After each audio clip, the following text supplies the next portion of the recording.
मध्य प्रदेश विधानसभा के चुनाव में उम्मीदवार घोषित कर देने के बाद से सभी पार्टियों में घमासान और भगदड़ मची हुई है।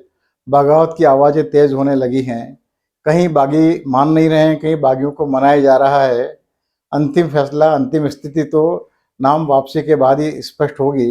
लेकिन बागियों के बारे में मुझे एक सलाह दे रहा हूँ कि यदि किसी को बगावत करनी हो तो बैतूल वाले गर्ग वकील साहब जैसे बगावत कीजिए, क्योंकि ये बगावत का किस्सा मुझे उन्होंने सुनाया था।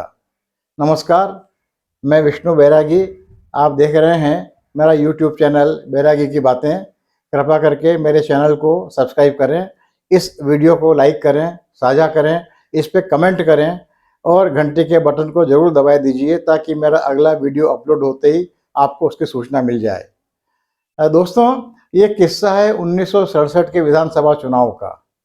बैतूल में कांग्रेस के एक बड़े नेता हुआ करते थे, वकील साहब थे बहुत बड़े, राधा कृष्ण जी गर्ग। ये किस्सा मुझे खुद उन्होंने सुनाया था।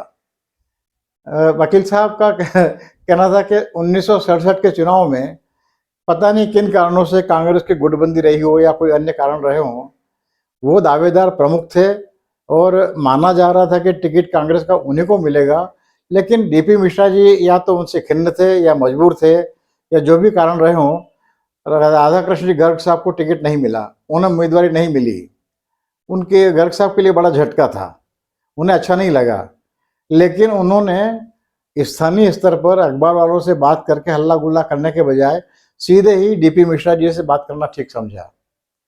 जैसे ही उम्मीदवारी की घोषणा हुई और ये स्पष्ट हो गया कि उन्हें उम्मीदवार नहीं बनाया गया है, वे सीधे पहुंचे भोपाल और सीधे मिले मिश्रा जी से और आमने सामने उन्होंने दो टूक बात की।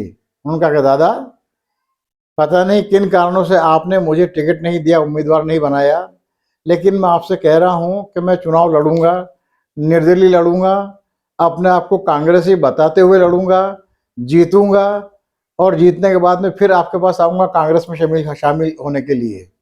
बस एक ही निवेदन करने के लिए आया हूँ कि चुनाव प्रचार के लिए कृपा करके आप बैतूल मत आइएगा, वरना मुझे आपके विरुद्ध में कुछ कहना पड़ सकता है जो मेरी आत्मा और मेरी संस्कारों के विरुद्ध होगा। ये मुझे अच्छा नहीं लगेगा, इसलिए कृपा करके चुनाव प्रचार में आप मत आइए। वास्तविकता क्या थी ये तो ईश्वर जाने, डीपी मिश्रा जी जाने और गर्ग साहब जाने। लेकिन उस चुनाव में डीपी मिश्रा जी बैतूल में कांग्रेस के चुनाव प्रचार के लिए नहीं आए।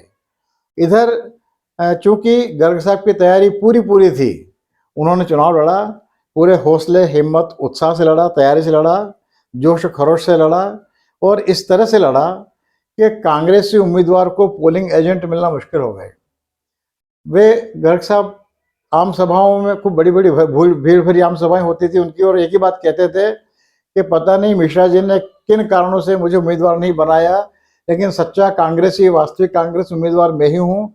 यदि आप कांग्रेस को जिताना चाहते हैं तो मुझे वोट दीजिए, मैं जीतने के बाद में कांग्रेस में शरीक होऊंगा और कांग्रेस का ही सिपाही बना रहूंगा। कहना नहीं होगा कि इस चुनाव में गर्ग साहब को प्रचंड बहुमत मिला और वे बड़े शान से जीते और जीतने के बाद में वे सीधे फिर भोपाल गए और कहा, मिश्रा जी से मिले, बोले दादा जैसा मैंने कहा था, मैं जीत के वापस आपकी सेवा में आ गया हूँ, आपका ही सिपाही हूँ, कांग्रेस का सिपाही हूँ। भले ही निर्दलीय मुझे लड़ना पड़ा, लेकिन मुझे आपने विवश किया था, इसलिए मेरा अगला नेतृत्व तो आप ही करेंगे, आप ही मेरा नेता रहेंगे। मिश्रा जी बड़े खुश हुए और जब तक गर्ग साहब विधायक बने रहे, कांग्रेस के प्रति वो निष्ठावान बने रहे, कांग्रेस का समर्थन करते रहे। और आपको याद होगा कि 67 में ही ग्वालियर की राजमाता श्रीमती विजया राजे सिंधिया के प्रेरणा, प्रोत्साहन, संरक्षण से गोविंदानंद सिंह के नेतृत्व में दल बदल हुआ था, संवित सरकार बनी थी। लेकिन उस दौर में भी गर्ग साहब मिश्रा जी के साथ कांग्रेस में ही बने रहे। उन्होंने कांग्रेस के प्रति अपनी निष्ठा बिल्कुल नहीं बदली और प्रतिबद्ध रहे। इन दिनों जो बागी बन के चुनाव लड़ना चाह रहे हैं, किसी भी पार्टी के हों, वे इस संस्मरण को बहुत ध्यान से सुने। चाहे तो इससे प्रेरणा ले ले, चाहे इससे सबक ले लें, लेकिन चुनाव लड़ना हो तो बैतूल वाले गर्ग वकील साहब की तरह लड़िएगा। धन्यवाद, नमस्कार। फिर दोहरा रहा हूँ, मेरा चैनल सब्सक्राइब कीजिए, मुझे मदद कीजिए। धन्यवाद।